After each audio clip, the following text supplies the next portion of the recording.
আল্লাহর প্রত্যেকটা সৃষ্টিতে কারণ আছে না নাই? আল্লাহ আপনাকে বানালেন কেন? আল্লাহ আপনাকে পাঠালেন কেন?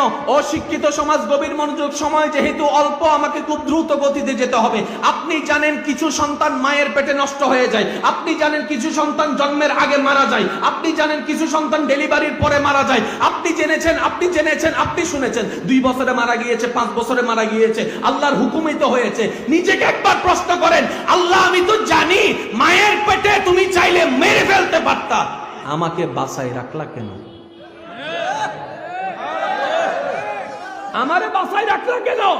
যখন আপনি আয়নার সামনে দাঁড়িয়ে নিজেকে প্রশ্ন করবেন, তখন আপনার মন উত্তর দিবে, বান্দারে কিছু একটা কাজ এখনো বাকি আছে, সেজন্যই মওলা তোরে এখনো বাঁচাই রেখেছে।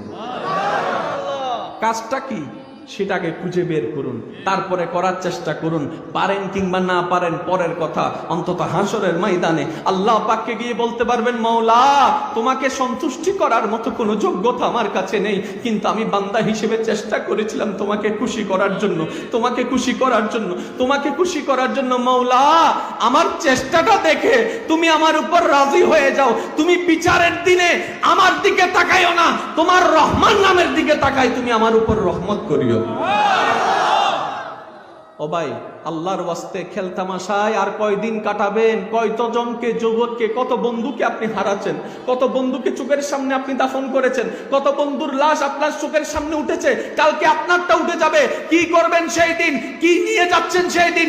নিজের জীবনকে যদি পরিবর্তন করতে চান, শুধু 4টা প্রশ্ন করবেন নিজেকে, উত্তর দিতে হবে না কাউকে, কাউকে জবাবদিহি করতে হবে না।